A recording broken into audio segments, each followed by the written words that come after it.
Hello दोस्तों, welcome to टीकेडी education. साथियों, पिछली क्लास में हमने इलेक्ट्रिक पावर पढ़ा था, वैद्युत शक्ति। तो वैद्युत शक्ति हमने थ्योरी पढ़ी, उसके पूरे कॉन्सेप्ट फॉर्मूलेस पढ़े और उस पर बेस्ड हमने न्यूमेरिकल किए। बहुत अच्छी क्लास रही थी उससे पहले वाली। और आज की ये हमारी नेक्स्ट क्लास होगी वैद्युत की चैप्टर की। और आज की इस क्लास का जो मेन टॉपिक है विद्युत धारा का ऊष्मीय प्रभाव, यानी कि heating effect of electric current, यानी कि वैद्युत धारा का ऊष्मीय प्रभाव क्या होता है, ये हम इस क्लास में पढ़ेंगे। साथ ही साथ हम ये भी पढ़ेंगे वैद्युत धारा के ऊष्मीय प्रभाव पर कुछ उपकरण होते हैं जिनसे रिलेटेड क्वेश्चंस एग्जाम में पूछे जाते हैं।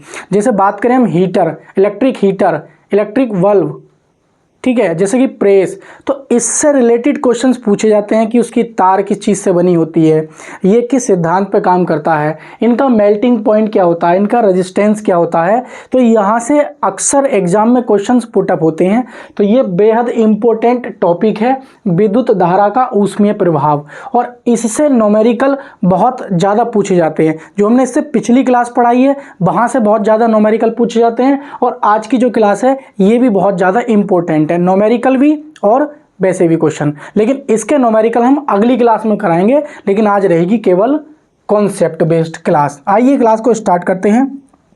यदि आप लोगों ने अभी तक चैनल सब्सक्राइब नहीं किया है तो चैनल को सब्सक्राइब कर लें, क्योंकि डेली फिजिक्स बेहतरीन तरीके से आप लोगों को कराई जा रही है, ठीक है। और प्रैक्टिस सेट के लिए सुबह 8 बजे क्लास मिली जाती है आप लोगों को, ठीक है। किसी दिन प्रैक्टिस सेट की क्लास नहीं हो पाती है, उसका मेन कारण होता है टेक्निकल प्रॉब्लम, ठीक है। आइए हम क्लास को स्टार्ट करते हैं आगे। तो आप मान लीजिए कोई भी एक वायर है, सपोज कीजिए कोई एक वायर ले लिया आपने, ये आपने एक वायर ले ली। वायर का मतलब यह है कि एक आपने चालक तार ले लिया और इसमें करंट आपने फ्लो करा दी, आई करंट इसमें क्या है, फ्लो करा दी। समझते रहे ना मेरी बात को। और इसका आपने रेजिस्टेंस ले लिया आर इसका रेजिस्टेंस है, यानी कि आर इस चालक तार का प्रतिरोध है और आई इस चालक तार में बहने वाली धारा है। मतलब आपने एक तार ले लिया, वायर, नॉर्मल कॉपर का वायर समझ लीजिए, और उसका प्रतिरोध आर है, उसमें करंट आपने आई फ्लो करा दी है। ये करंट आप टी टाइम के लिए आप फ्लो कराते हैं, तब इससे जो हीट निकलती है वो हीट निकलती है हमारी H बराबर I square R into T. ये आपकी क्या है, हीट इस चालक तार से निकलती है। यही हमारा विद्युत धारा का ऊष्मीय प्रभाव है। तो विद्युत धारा का ऊष्मीय प्रभाव कुछ और नहीं है, और ना ही आप लोगों को कंफ्यूज होने की बिल्कुल भी जरूरत है। आप कोई एक वायर ले लीजिए, कोई भी आप एक चालक तार ले लीजिए। जैसे ही आप कोई एक चालक तार लेते हो तो चालक तार लेने के बाद उसमें जैसे ही आप करंट फ्लो कराओगे तो कितनी करंट फ्लो करा रहे हो, कितने टाइम के लिए करा रहे हो, और उसका प्रतिरोध कितना है, ये सारी चीजें डिपेंड करती हैं हीट पर, ठीक है। तो जितनी ज्यादा समय तक के लिए आप इसमें करंट फ्लो कराओगे तो उतनी ज्यादा हीट निकलेगी। जितना ज्यादा तार का रेजिस्टेंस होगा उतनी ज्यादा हीट निकलेगी। जितनी ज्यादा करंट आप फ्लो कराओगे उतनी ज्यादा हीट निकलेगी। तो कहने का मतलब यही है, आपने कोई चालक तार ले लिया है और चालक तार की जो हीट होती है वो किस पर निर्भर करती है, वैद्युत धारा के प्रवाह से। यानी कि किसी भी चालक तार में वैद्युत धारा प्रवाह होने से जो हीट निकलती है, बात समझ आ रही है, उसी को हम कहते हैं विद्युत धारा का ऊष्मीय प्रभाव। यानी किसी विद्युत परिपथ में, किसी चालक तार में विद्युत धारा प्रवाह करने से उसका तापमान बढ़ने लगता है, इसे ही हम विद्युत धारा का ऊष्मीय प्रभाव कहते हैं। तो इसमें लिखेंगे, क्या लिखेंगे, किसी विद्युत परिपथ में लिख लेंगे, किसी विद्युत परिपथ में विद्युत धारा के प्रवाह से चालक का तापमान बढ़ने लगता है, चालक का तापमान बढ़ने लगता है। इसे विद्युत धारा का क्या कहते हैं भाई, विद्युत धारा का ऊष्मीय प्रभाव कहते हैं। विद्युत धारा का ऊष्मीय प्रभाव कहते हैं। तो विद्युत धारा का ऊष्मीय प्रभाव कहते हैं। इतनी बात समझो आप। तो कोई आपने तार ले लिया और तार के बारे में आपने क्या है, करंट और प्रतिरोध और टाइम, तीन ये आपकी क्या है, राशियां हैं। ये तीनों राशियां ही निर्भर करती हैं कि कितनी हीट निकलेगी। आइए हम इसको थोड़ा सा आगे लेके चलते हैं। इसको आप हम थोड़ा सा आगे लेके चलते हैं। समझना मेरी बात को अच्छे से। देखो, आप लोगों ने अच्छे से इसके कुछ फॉर्मूलेज हैं जो आपने बहुत अच्छे से पढ़े होंगे। जैसे आपने नॉर्मल फॉर्मूला जो होता है, ऊष्मा बराबर होता है हीट बराबर होता है पावर इनटू टाइम। समझते रहे ना, हीट बराबर होता है पावर इनटू टाइम। ये इसका नॉर्मल फॉर्मूला है। विद्युत धारा का ऊष्मीय प्रभाव से जो हीट निकलती है उसका ये नॉर्मल फॉर्मूला है कि H बराबर, यानी कि हीट बराबर पावर इनटू टाइम। हीट बराबर क्या होती है, पावर इनटू टाइम। हीट बराबर क्या होती है, पावर इनटू टाइम। ये ध्यान रखेंगे। आप लोग बहुत अच्छे से जानते हैं, क्या जानते हैं कि P बराबर क्या होता है, P बराबर होता है I इंटू बी। P बराबर होता है I इंटू बी।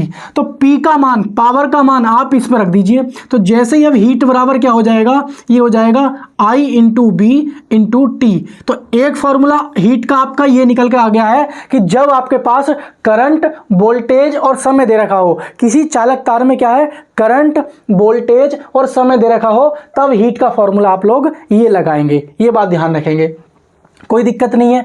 आप लोग अब ध्यान रखेंगे, हमने एक सूत्र और पढ़ा था, क्या सुना था भाई, ओम का नियम। B बराबर क्या होता है, IR। तो B बराबर क्या होता है, IR, सब लोग जानते हैं। तो हमने क्या रखा था, पीछे हमने P के फॉर्मूले पढ़े थे 3। तो P बराबर हमने एक पढ़ा IV, एक P बराबर पढ़ा हमने B स्क्वायर अपॉन R पढ़ा था, और एक पढ़ा था P बराबर I square R into P बराबर I स्क्वायर R। तो ये 3 फॉर्मूले पढ़े थे। तो ये तीनों P के मान जब हम इसमें रखेंगे, ये तीनों P के मान जब हम इस फॉर्मूले में रखेंगे, तो हमारे पास नए नए फॉर्मूले बनके तैयार हो जाएंगे। तो देखो, एक फॉर्मूला ये बन गया, 2 फॉर्मूला ये बन गया। अब थोड़ा सा आप अच्छे से ध्यान देंगे, नोट करके लिखेंगे। देखो, तीसरा फॉर्मूला क्या बन जाएगा, H बराबर क्या होता है, H बराबर था P इंटू टी। तो P का हम पहले तो हमने ये रखा, तो ये बन गया हमारे पास, और P की वैल्यू हम ये रखेंगे, P बराबर B square upon R। P बराबर B स्क्वायर अपॉन R। या आप इसमें ही डायरेक्ट क्या रख दीजिए, एक बार B का मान रख दीजिए, ऐसे ही B का मान। तो जब B का मान रखेंगे तो I ऐसे ही रहेगा, और B का मान क्या है, I into R, I into R, और इंटू में T ऑलरेडी है ही। तो H बराबर क्या हो जाएगा हमारा, H बराबर हो जाएगा I square R into T. तो देखो, एक फॉर्मूला हमारा ये निकल के आ गया, ये डायरेक्ट इसी से निकल के आया। देखो, P का मान क्या था, I स्क्वायर R। तो जब हम इसमें I स्क्वायर R रखते तो इंटू टी आ जाता। बात समझ में आ रही है आप लोगों को, ये बात ध्यान रखेंगे। चौथा फॉर्मूला, क्योंकि ये मैं क्यों करा रहा हूं, क्योंकि इन पे न्यूमेरिकल आते हैं, और कभी कभी तो ऐसा होता है कि ये ऑप्शन में डायरेक्ट यही पूछ ले जाते हैं कि इनमें से कौन सा ऑप्शन सही होगा। तो आप लोगों को पता होना चाहिए, ठीक है। आइए आगे चलते हैं थोड़ा सा। अब आप क्या करिए, आप सीधा सीधा इसी फॉर्मूले कर दीजिए। क्या कर दीजिए, I बराबर क्या हो जाएगा, देखो I का मान निकालना चाह रहे हैं, तो I बराबर हो जाएगा B अपॉन R। तो ये बात आप ध्यान रखेंगे। तो इस I का मान हम डायरेक्ट क्या रखेंगे भाई, इस फॉर्मूले में रख देंगे। तो ये I का मान इस फॉर्मूले में रखेंगे, तो H बराबर क्या हो जाएगा, H बराबर हो जाएगा हमारा, I का मान रखेंगे तो B अपॉन R, और इंटू में एक B ऑलरेडी है देखो, और इंटू T। तो ये हो जाएगा H बराबर B स्क्वायर अपॉन R, और इंटू में T। तो ये फॉर्मूला देखो बन के तैयार हो गया, ठीक है। तो चौथा फॉर्मूला हमारा ये बन के तैयार हो गया। तो कुछ नहीं किया हमने, हमारा जेन्युइन फॉर्मूला तो यही था, हीट बराबर पावर इनटू टाइम। तो पावर के फॉर्मूले हमने पिछली क्लास में अच्छे से पढ़ रखे हैं, क्योंकि पावर के फॉर्मूले P बराबर IV, और P बराबर B स्क्वायर अपॉन R, और P बराबर I स्क्वायर इंटू R। तो ये 3 बहुत ज्यादा इंपॉर्टेंट फॉर्मूले से, इनके बारे में पिछली क्लास में अच्छे से पढ़ चुके हैं हम। तो इन्हीं का हमने यूज करके हीट के फॉर्मूले निकाल दिए। तो हीट का फॉर्मूला एक ये याद रखोगे आप, एक ये याद रखोगे H बराबर IB इंटू टी, एक ये याद रखोगे H बराबर I square R into T. कुछ नहीं, क्या है कि हम जब पावर को समय से गुणा कर देते हैं, पावर के अगर फॉर्मूले याद है आपको, तो पावर को समय से गुणा कर दो तो आपके हीट के सूत्र के फॉर्मूले बन जाएंगे। किसके बन जाएंगे, हीट के, कि किसी चालक तार से कितनी हीट निकलेगी। ये बात आप लोग अच्छे से ध्यान रखेंगे, ठीक है। तो आप इसका स्क्रीनशॉट लेंगे या इसका नोट कर लेंगे, ठीक है। या आप इसका स्क्रीनशॉट लेंगे या इसका आप क्या करेंगे, नोट कर लेंगे, समझेंगे अच्छे से। आइए हम थोड़ा सा और आगे चलते हैं, थोड़ा ध्यान से समझना मेरी बातों को, मैं कुछ और समझाना चाहता हूं आपको। देखो, थोड़ा सा और समझना। देखिए, अगर मान लीजिए हमारे पास एक फॉर्मूला है नॉर्मल, क्या है, H बराबर I square R into T, H बराबर I square R into T, समझते रहना। अगर मान लीजिए किसी वजह से बोल दिया जाए कि किसी चालक तार की आई बे आर, यानी कि किसी चालक तार की धारा भी समान को नियत रहे और प्रतिरोध भी नियत रहे, टाइम बढ़ाते जाएं, टाइम लंबे समय तक उसमें करंट फ्लो कराते रहें, ठीक है, क्या हो, नियत हो, क्या हो भाई, नियत हो या कांस्टेंट हो, तो उस समय क्या होगी, हमारी जो हीट होगी वो समानुपाती होगी किसके, वो समानुपाती होगी किसके, टी के।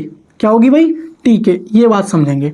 यदि हमारी आई यानी कि कोई हमारा चालक तार था, तो इस चालक तार में हमने प्रतिरोध भी फिक्स कर दिया और करंट भी फिक्स कर दी, करंट दे जा रहे हैं, तो जितने ज्यादा समय तक हम करंट देंगे उतनी ज्यादा हीट निकलेगी, यानी कि हीट समय पर डिपेंड करेगी। कब करेगी, जब करंट और प्रतिरोध कांस्टेंट हो। ये बात आप लोग ध्यान रखेंगे। दूसरा पॉइंट ध्यान रखेंगे, यदि हम ये फिक्स कर दें कि करंट हमारी क्या हो भाई, करंट व टाइम हमारा क्या हो, नियत हो, क्या हो भाई, करंट व टाइम हमारा नियत हो, यानी कि कांस्टेंट हो, क्या हो भाई, कांस्टेंट हो। ये बात आप लोग ध्यान रखेंगे। तो जब करंट और टाइम कांस्टेंट रहेगा, यानी कि एक बार 2 एम्पियर की तार 2 मिनट के लिए हम एक चालक तार को दें और हम कोई दूसरा चालक तार ले आए 2 एम्पियर की तार 2 मिनट के लिए दें, उसका प्रतिरोध कुछ अलग है और इसका प्रतिरोध कुछ अलग है, 2 अलग अलग चालक तार ले आए, तो इसका मतलब ये हुआ कि हीट जो निर्भर करेगी उस चालक तार के प्रतिरोध पर निर्भर करेगी, यानी कि हीट जो निर्भर करेगी वो उस चालक तार के किस पर, प्रतिरोध पर निर्भर करेगी, समझते रहना, यानी कि हीट जो हो जाएगी वो प्रतिरोध के समानुपाती हो जाएगी। ये बात ध्यान रखना।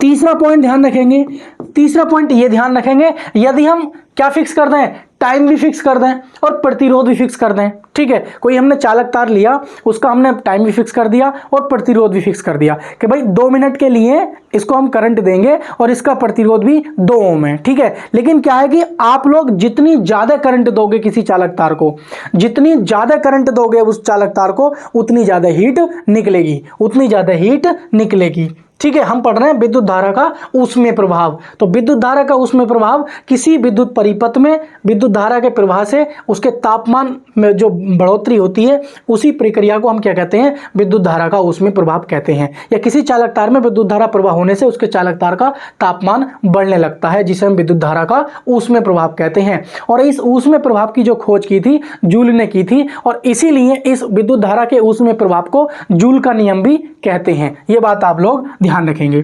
तो यदि हम क्या कांस्टेंट कर दें भाई, फिक्स कर दें, प्रतिरोध और समय फिक्स हो, क्या हो भाई, आर व टी क्या हो भाई, कांस्टेंट हो, क्या हो भाई, कांस्टेंट हो। तो जब कांस्टेंट होंगी ये दोनों चीजें, आर यानी कि टी, तो क्या होगा, हीट उतनी निकलेगी जितनी आप करंट दोगे, यानी कि हीट किस पर निर्भर करेगी, आपकी क्या है भाई, करंट पर निर्भर करेगी। तो यहां पे अगर आप टाइम बढ़ाओगे तो आपकी हीट ज्यादा निकलेगी, कब, जब आई व आर कांस्टेंट हो, और यहां पे जब आप प्रतिरोध बढ़ाओगे तो हीट ज्यादा निकलेगी, कब, जब आई व टी कांस्टेंट हो। यहां पर आप करंट बढ़ाओगे तो यहां पर हीट ज्यादा बढ़ेगी, कब, जब प्रतिरोध और समय कांस्टेंट हो। तो ये 3 कॉन्सेप्ट हैं जो कि अक्सर एग्जाम में पूछ लिए जाते हैं, क्योंकि अब रेलवे जब क्वेश्चन पूछती है तो नॉर्मली नहीं पूछेगी कि भाई इसका ये सूत्र बताओ, या फिर इन पे न्यूमेरिकल पूछेगी, या फिर ये पूछती है कि यदि मान लीजिए कि धारा और प्रतिरोध किसी चालक तार के नियत हैं तो उस पर जो हीट निकलेगी वो किसके समानुपाती होगी, क्या वोल्टेज के समानुपाती होगी, क्या मान लीजिए संवेग के समानुपाती होगी, क्या प्रतिरोध के तो होगी नहीं क्योंकि प्रतिरोध तो कांस्टेंट कर दिया, क्या मान लीजिए समय के समानुपाती होगी। तो आप बताओगे समय के समानुपाती होगी। उसमें समानुपाती और व्युत्क्रमानुपाती भी लिखा होता है कि समय के समानुपाती होगी या समय के व्युत्क्रमानुपाती होगी, तो आप लोगों को समझना होगा कि समय के समानुपाती होगी, ठीक है। अगर ऐसे लिखा होता H समानुपाती H ये वाला साइन लगा होता और 1/T लिखा होता, तो इसका मतलब क्या होता है कि हीट क्या होगी, समय के व्युत्क्रमानुपाती होगी, यानी कि इन्वर्सली प्रोपोर्शनल होगी। ये बात आप लोग ध्यान रखेंगे, ठीक है। तो ये बेहद जरूरी होता है, क्योंकि अगर आप रेलवे एग्जाम्स की तैयारी कर रहे हो, चाहे जेईई की कर रहे हो, चाहे एनटीपीसी कर रहे हो, चाहे एलपी, चाहे टेक्नीशियन, चाहे ग्रुप डी, चाहे आरपीएफ, किसी भी एग्जाम की कर रहे हो, खासकर रेलवे की कर रहे हो, तो यहां से ज्यादा क्वेश्चन पूछे जाते हैं, यहां से न्यूमेरिकल पूछे जाते हैं। तो उम्मीद करता हूं ये आप लोगों ने नोट कर लिया होगा, और नोट करने की भी आपको ज़्यादा ज़रूरत नहीं है, या तो मैं तो कहता हूं नोट्स आप खुद से बनाइए, अगर खुद से नहीं बना पा रहे हो तो मेरे हैंड रिटन नोट्स हैं वो आपको टेलीग्राम चैनल पर चैप्टर के कंप्लीट होने के बाद मिल जाएंगे। तो इसलिए आप चैनल को क्या है फॉलो कर लेना, नीचे इसका लिंक जो है डिस्क्रिप्शन में दे दिया है मैंने वीडियो के नीचे, ठीक है। आइए थोड़ा सा हम आगे चलते हैं। तो ये आपने स्क्रीनशॉट ले लिया होगा, थोड़ा सा हम आगे चलते हैं, ठीक है। आइए अब पढ़ेंगे विद्युत धारा के ऊष्मीय प्रभाव पर आधारित उपकरण। क्या पढ़ेंगे हम? विद्युत धारा के ऊष्मीय प्रभाव पर आधारित उपकरण। तो कुछ ऐसे उपकरण हैं जो विद्युत धारा के ऊष्मीय प्रभाव को फॉलो करते हैं। जैसे अगर हम बात करें सीधी सीधी, एक है हमारा इलेक्ट्रिक हीटर। क्या है भाई? आपने नाम अच्छे से सुना होगा, इलेक्ट्रिक हीटर यानी कि विद्युत हीटर। आपने बहुत अच्छे से नाम सुना होगा इसके बारे में, विद्युत हीटर, इलेक्ट्रिक हीटर, यानी कि इसे बोलते हैं हम विद्युत हीटर। ये यहां से क्या है क्वेश्चन पूछे जाते हैं अक्सर। क्वेश्चन क्या पूछे जाते हैं? सबसे पहले आप लोगों से पूछा जाता है कि ये किस सिद्धांत पर काम करता है। सबसे आपसे ये पूछा जाता है सबसे पहला कि ये विद्युत हीटर जो होता है ये किस सिद्धांत पे काम करता है। तो आप लोग अच्छे से बताएंगे कि ये विद्युत धारा के ऊष्मीय प्रभाव पर कार्य करता है। क्या करता है? ये विद्युत धारा के ऊष्मीय प्रभाव पर काम करता है। विद्युत धारा के ऊष्मीय प्रभाव पर, ठीक है, ऊष्मीय प्रभाव पर ये काम करता है, ठीक है। Heating effect of electric current लिख लेंगे। हीटिंग इफेक्ट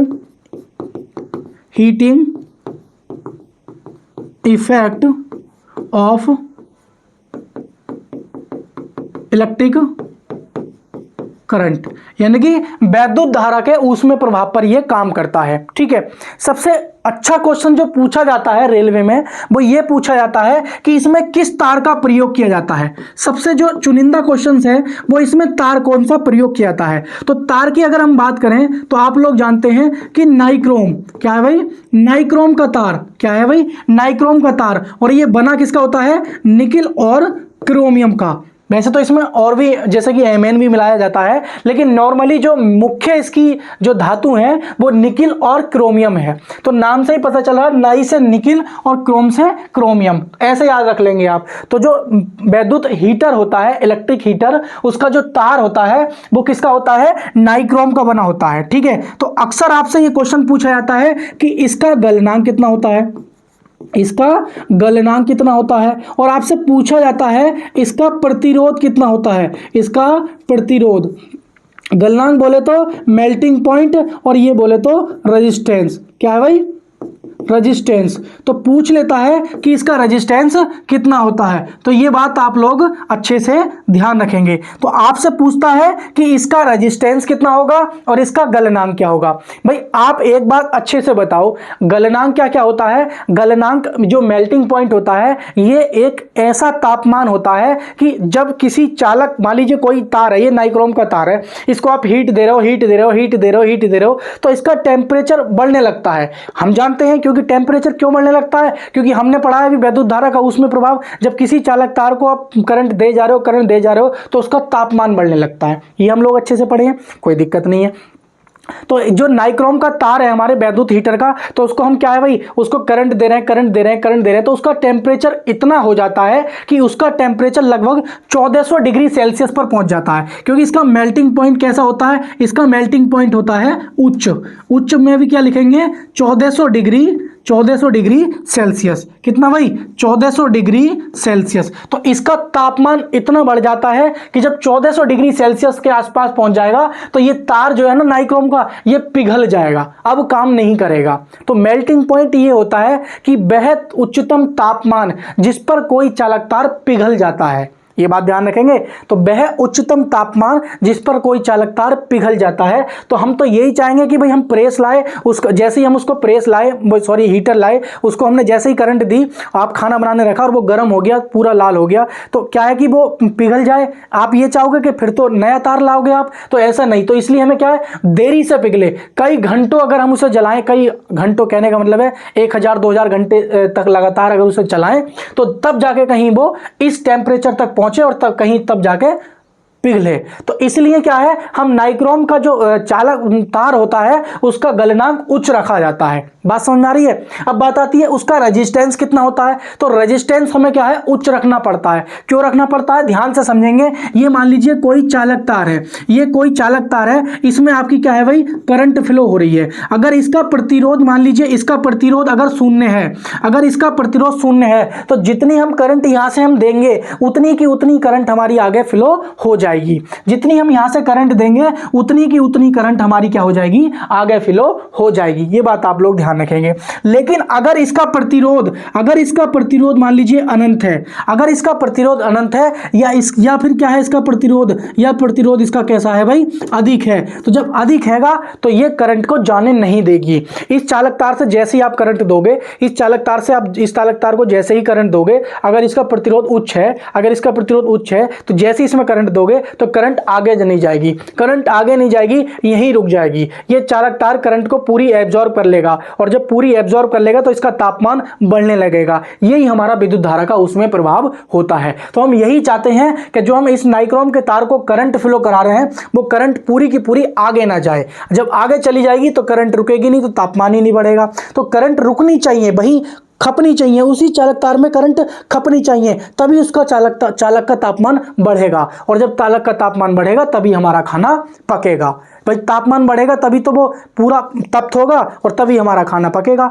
तो इसका मतलब ये है कि प्रतिरोध भी हम कैसा रखते हैं, प्रतिरोध भी हम कैसा रखते हैं, उच्च रखते हैं। प्रतिरोध कैसे रखते हैं हम, उच्च रखते हैं, हाई रखते हैं। ये बात ध्यान रखेंगे। तो आपसे इलेक्ट्रिक हीटर से सिर्फ 3 क्वेश्चन पूछे जाते हैं। क्वेश्चन कौन कौन से पूछे जाते हैं, ये बात आप लोग सिर्फ ध्यान रखेंगे कि भाई ये किस सिद्धांत पर काम करता है, ये आप ध्यान रखेंगे। विद्युत धारा के ऊष्मीय प्रभाव पर, heating effect of electric current.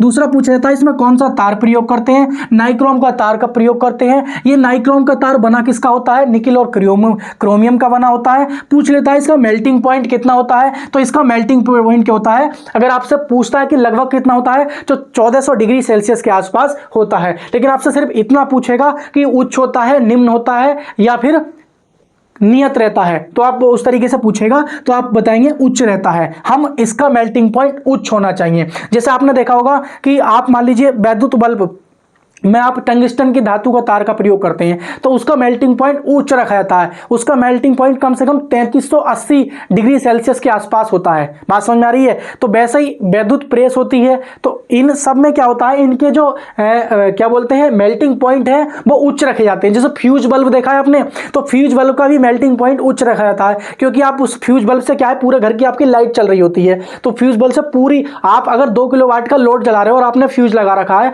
तो पूरा का पूरा 2 किलोवाट का लोड जो है उस फ्यूज पर लोड पड़ता है, और जब लोड पड़ेगा तो उसका टेम्परेचर बढ़ेगा, और टेम्परेचर बढ़ेगा तो वो गल जाएगा। तो ऐसा ना हो, और जब वो गल जाएगा तो आपका कनेक्शन टूट जाएगा, अपने घर की लाइट क्या हो जाएगी, ठप हो जाएगी। तो इसलिए क्या है, जो फ्यूज वायर होता है ना, फ्यूज वायर, उसका भी मेल्टिंग पॉइंट उच्च रखा जाता है, उसका भी मेल्टिंग पॉइंट उच्च रखा जाता है। तो उच्च रखने का कारण यही होता है कि वो तार जल्दी से ना गले, लंबे समय तक चले। ध्यान रखोगे, कोई दिक्कत नहीं है। तो ये भी ध्यान रखोगे कि उसका प्रतिरोध क्या होता है, उच्च। अब प्रतिरोध उच्च क्यों रखा जाता है, क्योंकि करंट जितनी हम दे रहे हैं वो पूरी की पूरी आगे ना जाए, उसी चालक तार में खप जाए, और जब खपेगी तो तापमान बढ़ेगा, और तापमान बढ़ेगा तो ऊष्मा निकलेगी, और ऊष्मा से हम खाना पका लेंगे। ठीक है। तो उम्मीद करता हूं कभी भी आप नहीं भूलोगे कि वैद्युत हीटर क्या होता है, इसको आप नोट कर लेंगे। मैंने तो बता दिया है, टेलीग्राम चैनल ज्वाइन कर लेंगे, उस पर इनकी मेरे हाथ के लिखे हुए नोट्स हैं, उनकी मैं पीडीएफ बना के डाल दिया करूंगा चैप्टर वाइज। अब तक तो नहीं डालता था, लेकिन अब डाल दिया करूंगा, ठीक है। ये बात आप लोग ध्यान रखेंगे, कोई दिक्कत नहीं है। आइए हम थोड़ा सा आगे चलते हैं। अब हम चलते हैं नंबर 2 पर। अब पढ़ेंगे हम वैद्युत बल्ब। क्या पढ़ेंगे भाई? नंबर 2 पे हेडिंग डाल देंगे वैद्युत बल्ब। क्या पढ़ेंगे भाई? वैद्युत बल्ब, यानी कि इलेक्ट्रिक बल्ब। आप लोगों ने देखा होगा इलेक्ट्रिक बल्ब। तो इलेक्ट्रिक बल्ब से अक्सर क्वेश्चन पूछे जाते हैं और ये इंपॉर्टेंट है, इसलिए आप इसे स्टार लगा के लिख लेंगे। ये आपका क्या है? इंपॉर्टेंट है, इसलिए इसे स्टार लगा के लिख लेंगे। आइए हम देखते हैं। तो सबसे पहले हम क्या करते हैं? बल्ब का डायग्राम बना लेते हैं। ये मान लीजिए, ये हमने बना दी, ये हमने बल्ब का डायग्राम बना दिया, ठीक है, कोई दिक्कत नहीं।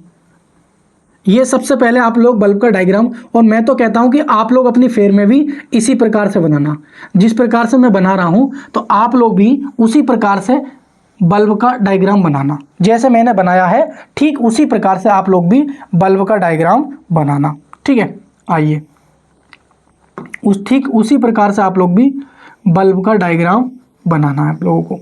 चलिए, जैसा भी टेढ़ा बोड़ा बना हो कोई दिक्कत नहीं, मैनेज कर लेना। ये हमारी क्या है? ये पिन है हमारी, क्या है? ये पिन है। अब समझेंगे इसको। ये हमारा इस प्रकार से होता है, तो ये क्या होता है? जस्ते का टाँके होते हैं। क्या होते हैं? इसको हम बोलते हैं जस्ते के टाँके। क्या बोलते हैं इसको? इसको बोलते हैं जस्ते के टाँके। तो ये जस्ते के टाँके होते हैं, इसे बोलते हैं हम पिन। क्या बोलते हैं? इसको हम पिन बोलते हैं, ये बात ध्यान रखेंगे। इसको हम क्या बोलेंगे? इसको हम नाम देंगे बल्ब। इसमें गैस भरी होती है। क्या भरी होती है इसमें? गैस। तो जो इसमें गैस भरी होती है वो गैस क्या होती है? या तो नाइट्रोजन होगी, या फिर आर्गन होगी, या फिर क्या होगी भाई? निर्वात होगा, या फिर क्या रख सकते हो आप? निर्वात रख सकते हो, या फिर आप ये कह सकते हो कि अक्रिय गैसें। क्या है भाई? अक्रिय गैसें। ये बात समझो आप। तो ये आप ध्यान रखेंगे। इसके बीच में क्या होती है? एक कांच की छड़ होती है, यहाँ से इस प्रकार से ये कांच की छड़ आ रही होती है, ये इस प्रकार से मिल जाती है। फिर हमारा ये क्या है? ये हमारे क्या होते हैं भाई? ये कॉपर वायर होते हैं। क्या होते हैं? ये कॉपर वायर होते हैं, इस प्रकार से ये, ठीक है। और ये हमारा क्या होता है? ये हमारा तंतु बना होता है। ये हमारा क्या होता है? ये इस प्रकार से ये तंतु बना होता है। ये हमारा क्या होता है? ये हमारा तंतु बना होता है, ठीक है। ये इस प्रकार से, ये यहाँ पे हम लिख देते हैं नीचे गैसें, ठीक है। तो ये हमारा क्या है? ये कॉपर। ये हमारी क्या है भाई? ये कॉपर का तार है। क्या है? ये कॉपर का तार है। और ये जो है ये सबसे ज्यादा मेन है। ये क्या है हमारा? टंगस्टन का तार। क्या है भाई? ये टंगस्टन का तार। ये क्या है हमारा? टंगस्टन का तार। यही बहुत ज्यादा इंपॉर्टेंट है। तो आप लोगों से अगर पूछता है कभी भी कि भाई, सबसे पहले आप लोगों से पूछेगा, क्या पूछेगा भाई? ध्यान से देखेंगे। सबसे पहले पूछेगा आपसे कि ये सिद्धांत पे कौन से सिद्धांत पे काम करता है? तो आप लोग बता दोगे कि भाई विद्युत धारा के ऊष्मीय प्रभाव पर ये काम करता है। पूछ लेता है इसमें तार कौन सा प्रयोग करोगे आप लोग? तो आप लोग तार के बारे में बताओगे टंगस्टन धातु का आप क्या है? तार प्रयोग करोगे। तो टंगस्टन धातु का आप तार का प्रयोग करते हो वैद्युत बल्ब में। ये सबसे अक्सर पूछा जाता है, और अक्सर ये पूछा जाता है कि इसका गलनांक कितना होगा। क्या होगा भाई? इसका गलनांक कितना होगा, यानी कि मेल्टिंग पॉइंट कितना होगा, ये अक्सर पूछा जाएगा। नंबर 2 आपसे पूछा जाएगा कि इसका प्रतिरोध कितना होगा। प्रतिरोध बोले तो रेजिस्टेंस। क्या है भाई? रेजिस्टेंस कितना होगा इसका, ये आपसे पूछा जाएगा। तो आप लोग अच्छे से समझने की कोशिश करना, मैं बहुत अच्छे से समझाऊंगा। देखो, इस बल्ब का जो मेल्टिंग पॉइंट होता है ना, मेल्टिंग पॉइंट लगभग 2500 डिग्री सेल्सियस होता है। लेकिन ये जो है ना, ये हमारा टंगस्टन धातु का, इसका होता है 3380 डिग्री सेल्सियस। 3380 degree Celsius. मेरे कहने का मतलब ये है, ये जो आपका जो ये पूरा कांच का ये खोखला, ये जो पूरा बाहरी खोखला गोला होता है, कांच का जो होता है, जो बाहरी आवरण होता है, ये 2500 डिग्री सेल्सियस के तापमान को सहन कर सकता है। यानी कि इस बल्ब का टेम्परेचर जब 2500 डिग्री सेल्सियस तक रहेगा तब तक तो ये बल्ब ऐसा ही रहेगा, लेकिन जब इसके अंदर का टेम्परेचर 2500 डिग्री सेल्सियस से ज्यादा हो जाएगा तो ये बल्ब टूट जाएगा। क्या हो जाएगा? टूट जाएगा। एक बात ध्यान रखेंगे।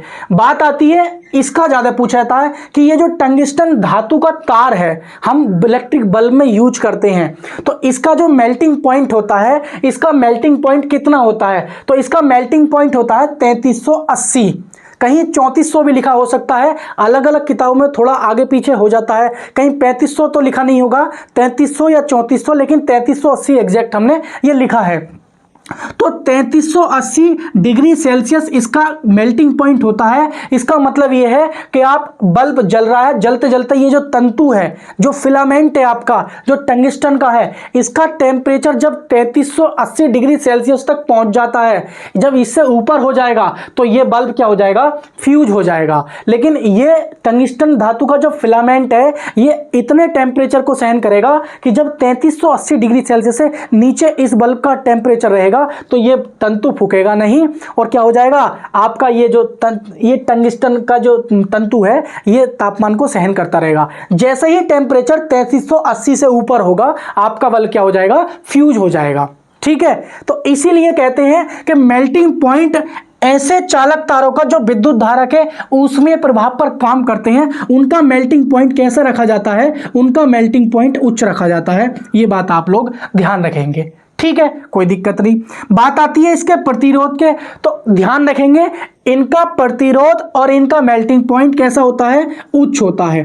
दोनों ही उच्च होते हैं। इसमें बहुत कंफ्यूज होते हैं। ऑप्शन में दे रखा होता है कि विद्युत बल्ब में प्रयोग किए जाने वाले टंगस्टन के फिलामेंट का जो मेल्टिंग पॉइंट होता है वो कैसा होता है? मेल्टिंग पॉइंट और प्रतिरोध कैसा होता है? उच्च निम्न होता है, निम्न उच्च होता है, उच्च उच्च होता है, निम्न निम्न होता है। जब 4 ऑप्शन आते हैं तो कंफ्यूज हो जाते हैं, तो इसलिए ध्यान रखेंगे इनका मेल्टिंग पॉइंट कैसा होता है? उच्च। प्रतिरोध कैसा होता है? उच्च। अभी हमने पढ़ा इलेक्ट्रिक हीटर, तो इसका मेल्टिंग पॉइंट उच्च, इसका रेजिस्टेंस उच्च। ये बात ध्यान रखेंगे। जो कंफ्यूज होता है बच्चा वो फ्यूज में होता है, तो फ्यूज को भी हम अभी पढ़ेंगे अच्छे से। ठीक है, तो ये बात आप लोग ध्यान रखेंगे कि ये किस सिद्धांत पर काम करता है? ये सिद्धांत पर काम करता है हमारा किस पर? वैद्युत धारा के ऊष्मीय प्रभाव पर ये हमारा काम करता है। बस आप लोगों को ये ध्यान रखना है कि इसका प्रतिरोध और इसका गलनांक कितना होता है। इसमें गैसें कौन कौन सी प्रयोग की जाती हैं? इसमें गैसें की जाती हैं, नाइट्रोजन होगी या आर्गन होगी, यानी कि नाइट्रोजन प्लस आर्गन, या फिर निर्वात होगा,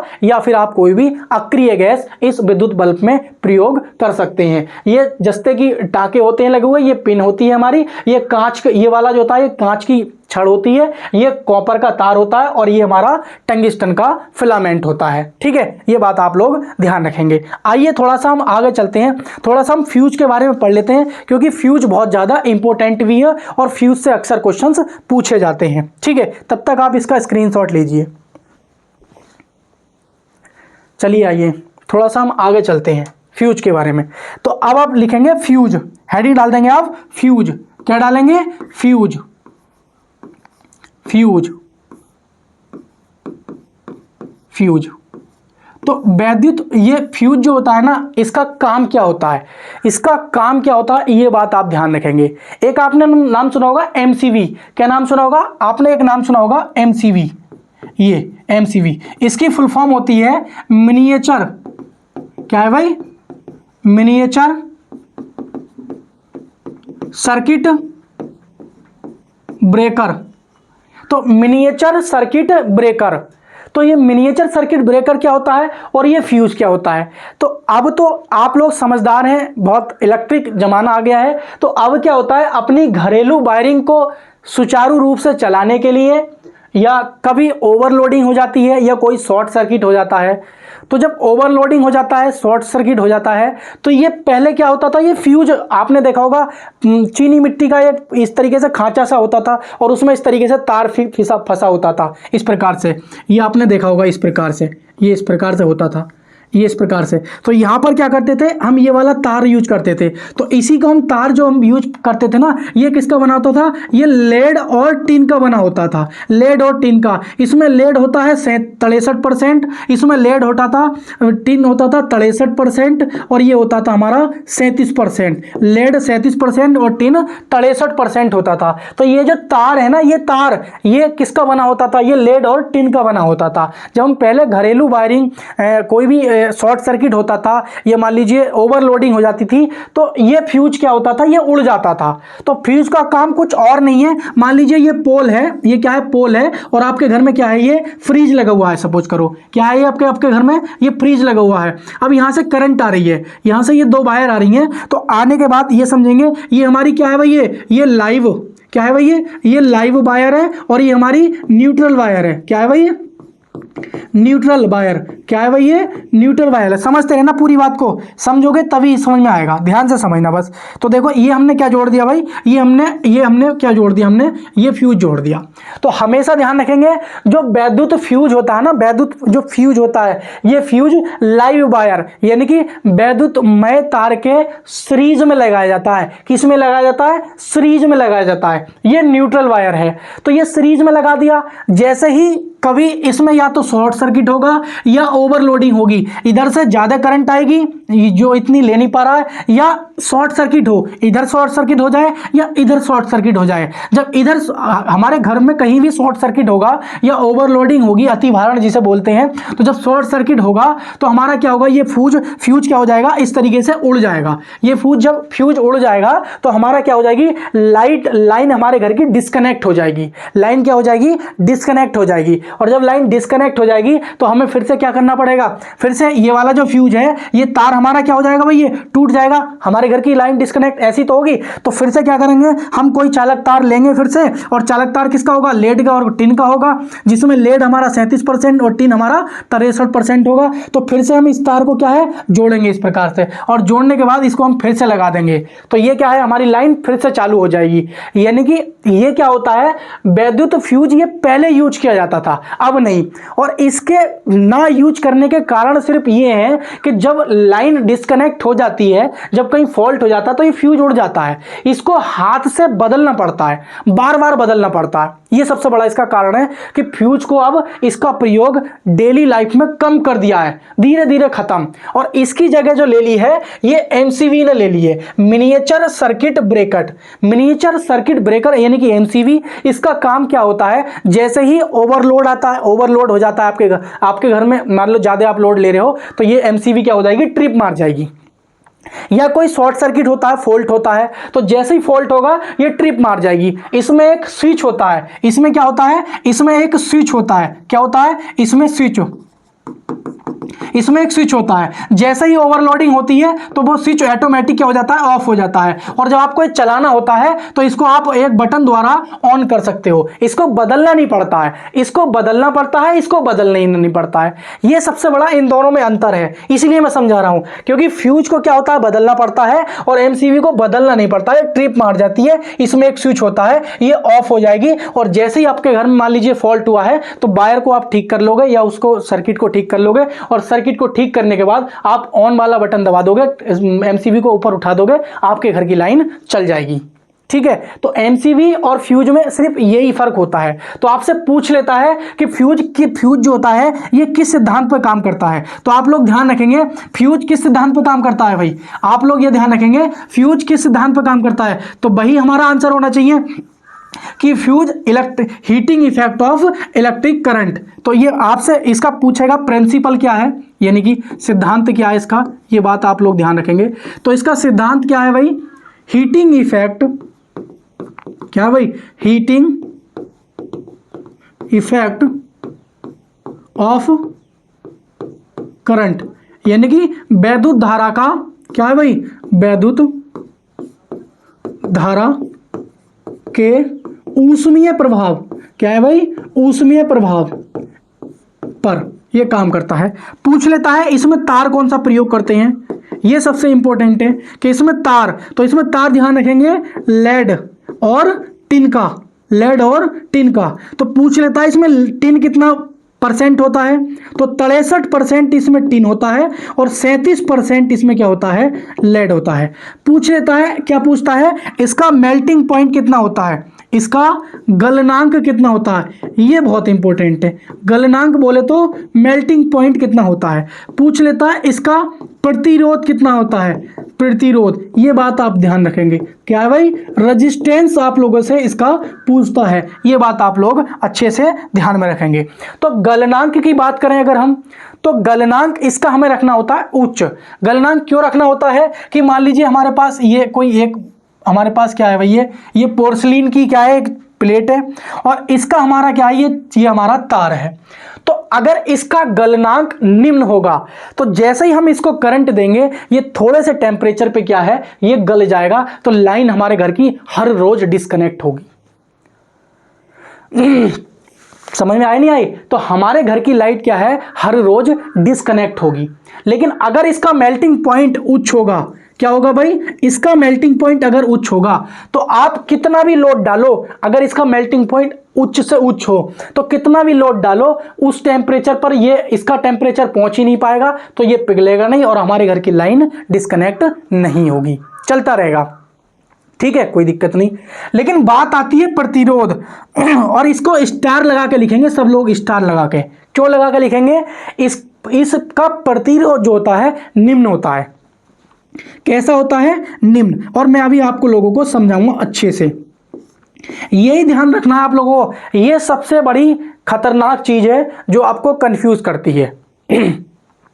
तो इसका प्रतिरोध निम्न रखा जाता है। क्यों रखा जाता है, आप लोग अच्छे से जानते हो, B बराबर क्या होता है, I इंटू आर। ठीक है, कोई दिक्कत नहीं है। अगर आपका वोल्टेज कांस्टेंट है, तो अगर आपका वोल्टेज कांस्टेंट है तो B अपॉन क्या होता है, R बराबर क्या होता है, I। मेरी बात समझते रहना, कोई दिक्कत नहीं। अगर आप चालक तार का वोल्टेज कांस्टेंट कर देते हो, तो अगर प्रतिरोध मान लीजिए कम होगा तो आपकी करंट क्या होगी, ज्यादा जाएगी, ज्यादा फ्लो होगी, नहीं होगी। अगर आप प्रतिरोध बढ़ा दोगे, किसी वजह से अगर आप प्रतिरोध उच्च रख लेते हो, किसी वजह से अगर आप प्रतिरोध उच्च रखोगे तो आपकी करंट क्या है, कम फ्लो होगी। तो क्या आप चाहोगे ऐसा तार का प्रयोग करना चाहोगे अपने घर के लिए फ्यूज के रूप में, कि जैसे ही करंट आए, करंट आपके घर के उपकरणों को मिल ही ना पाए, ये फ्यूज ही सारी की सारी करंट खा जाए, करंट को फ्लो ही ना होने दे, ऐसा चाहोगे? तो आप ये चाहोगे कि उसका जो प्रतिरोध है, उसका जो प्रतिरोध है कैसा हो, उसका प्रतिरोध कम से कम हो। भाई उसका प्रतिरोध कम से कम हो, तो कम से कम होने का मतलब यह है कि 1/R समानुपाती होता है करंट के। यानी कि आप हमेशा चाहोगे कि प्रतिरोध कम से कम हो, और जब कम से कम होगा तभी करंट आपकी ज्यादा फ्लो होगी। तो इसीलिए इस फ्यूज वायर का जो रेजिस्टेंस होता है वो कैसा रखा जाता है, निम्न, यानी कि लो रखा जाता है। कैसा रखा जाता है, लो रखा जाता है। लेकिन इसका मेल्टिंग पॉइंट क्या होता है, इसका मेल्टिंग पॉइंट हाई होता है। ये बात आप लोग ध्यान रखेंगे। तो करंट ज्यादा से ज्यादा फ्लो हो, इसीलिए प्रतिरोध कम, यानी कि प्रतिरोध जो होता है ना, धारा के मार्ग में रुकावट होता है। जहां करंट ज्यादा होगी तो वहां प्रतिरोध कम होगा, और जहां प्रतिरोध ज्यादा होगा वहां करंट कम होगी। तो हम ये चाहेंगे कि करंट ज्यादा से ज्यादा फ्लो हो, इसीलिए हम क्या है, रेजिस्टेंस को कम करके रखते हैं। तो ये आपका था फ्यूज, जो कि बहुत इंपॉर्टेंट है और इनसे अक्सर न्यूमेरिकल पूछे जाते। इससे फ्यूज से तो न्यूमेरिकल नहीं पूछे जाते हैं, लेकिन विद्युत धारा के ऊष्मीय प्रभाव से अक्सर न्यूमेरिकल पूछे जाते हैं। लेकिन जो न्यूमेरिकल्स हैं सारे इन फॉर्मूलोज पर, वो हम अगली क्लास में पढ़ेंगे। इसमें केवल हमने थ्योरी कवर की है, तो ये बात आप लोग ध्यान रखेंगे। तो कभी कभी पूछ लेता है विद्युत प्रेस, तो विद्युत प्रेस के बारे में भी 2 पॉइंट लिख लेंगे, क्योंकि विद्युत प्रेस से भी क्वेश्चन पूछा जाता है। क्या है भाई, विद्युत प्रेस। क्या है भाई, विद्युत प्रेस। तो विद्युत प्रेस यानी कि इलेक्ट्रिक प्रेस, तो पूछ लेता है सिद्धांत, आपसे पूछ लेता है कि ये किस सिद्धांत पे काम करता है, ये बात आपसे पूछेंगे। ये पूछ लेता है कि इसमें तार कौन सा प्रयोग करते हैं। ठीक है, तो यही बातें हम ध्यान रखनी है। तो ये तो आप ध्यान रखते हैं, हीटिंग इफेक्ट ऑफ करंट, ये बात ध्यान रखेंगे। तार इसमें हम प्रयोग करते हैं नाइक्रोम का, नाइक्रोम बोले तो निकिल और क्रोमियम। ठीक है, ये बात आप लोग ध्यान रखेंगे। इसमें एक प्लेट लगी होती है, एक प्लेट होती है, प्लेट, ये प्लेट होती है अभ्रक की प्लेट। क्या होती है? अभ्रक की प्लेट। इसके नीचे एक अभ्रक की प्लेट। तो ये जो अभ्रक की प्लेट होती है इसकी कुछ खासियत है, इस अभ्रक की प्लेट की कुछ खासियत है। क्या है? ये ध्यान रखेंगे, ये ऊष्मा की, क्या है भाई? ऊष्मा की ये क्या होती है? ये ऊष्मा की क्या होती है भाई? ऊष्मा की होती है, ये ऊष्मा की होती है ये सुचालक। ये ऊष्मा की क्या होती है? सुचालक। अगर आपसे पूछता है विद्युत की क्या होती है ये, तो विद्युत की ध्यान रखेंगे, ये विद्युत की होती है कुचालक। ये बहुत इंपॉर्टेंट है, ये बात आप लोग स्टार लगा के लिखेंगे कि ऊष्मा यानी कि हीट की क्या होती है? ये कुचालक यानी कि अच्छी सुचालक यानी कि अच्छी कंडक्टर होती है हीट की। कौन? अभ्रक की प्लेट, जो हम विद्युत प्रेस में प्रयोग करते हैं। तो यहां से क्वेश्चन ज्यादा पूछा जाएगा। या फिर कौन से तार का प्रयोग किया जाता है विद्युत प्रेस में? तो जो तार होता है वो नाइक्रोम का होता है, निकिल और क्रोमियम का। और विद्युत प्रेस में की जो प्लेट लगी होती है ये अभ्रक की प्लेट होती है। और इस अभ्रक की प्लेट जो होती है ऊष्मा की सुचालक और विद्युत की कुचालक होती है। ये बात आप लोग अच्छे से ध्यान रखेंगे। तो उम्मीद करता हूं आप लोगों को ये सारे चीजें हमने इतनी सारी पढ़ाई आप लोगों को, एक बार हम रिवाइज कर लेते हैं। हमने आप लोगों को विद्युत धारा का ऊष्मीय प्रभाव पढ़ाया, इसके डेफिनेशन बताई कि किसी चालक तार में जब करंट फ्लो करते हैं तो उसका तापमान बढ़ने लगता है, इसे विद्युत धारा का ऊष्मीय प्रभाव पढ़ते हैं। इसके हमने 4 फॉर्मूले आपको बताए। पिछली क्लास में हमने पावर के 3 फॉर्मूले बताए थे आप लोगों को। फिर हमने ये बताया कि कब कब क्या चीज कांस्टेंट हो तो हीट किस किस चीज पर निर्भर करेगी, हमने ये बताया। फिर उसके बाद हमने बताया कि वैद्युत हीटर में क्या क्या चीजें, क्या इसके पूरे फंक्शन है, वर्किंग क्या है। फिर हमने वैद्युत बल्ब के बारे में पढ़ा। फिर उसके बाद हमने फ्यूज के बारे में पढ़ा। फिर उसके बाद हमने पढ़ा विद्युत प्रेस के बारे में पढ़ा। ठीक है, तो अगली क्लास में हम क्या पढ़ेंगे? अगली क्लास में पढ़ेंगे वोल्टीमीटर क्या होता है, एमीटर क्या होता है, गैल्वेनोमीटर क्या होता है, फिर उसके बाद ट्रांसफार्मर क्या होता है, ये हीटर, संधारित्र, बहुत सारी चीज़ें भी इस चैप्टर में बाकी हैं। तो स्टेप बाय अपनी क्लास को लेकर चलेंगे। साथ ही साथ में हम बीच में कुछ क्वेश्चन करते रहेंगे, प्रैक्टिस करते रहेंगे। तो कुछ थ्योरी, कुछ क्वेश्चन मैं आप लोगों को प्रैक्टिस कराता रहूँगा। ठीक है, तो उम्मीद करता हूं सेशन बहुत पसंद आया होगा। यदि आप लोगों ने अभी तक को चैनल को सब्सक्राइब नहीं किया है तो प्लीज़ चैनल को सब्सक्राइब करें, वीडियो को लाइक करें और अपने दोस्तों के साथ शेयर करें। यदि आप लोगों का कोई भी डाउट है, किसी भी प्रकार का कुछ चीज़ समझ में नहीं आ रही है, इंग्लिश में प्रॉब्लम है, हिंदी में प्रॉब्लम है, मेरे बोलने में प्रॉब्लम है या दिखने में प्रॉब्लम है, साउंड की प्रॉब्लम है, तो आप मुझे कमेंट कर सकते हैं। मैं आप लोगों का उसका पर्सनली रिप्लाई दे दूंगा। ठीक है, और उसका समाधान भी जल्दी करूंगा। तो मिलेंगे नेक्स्ट क्लास में, तब तक के लिए नमस्कार, जय हिंद साथियों।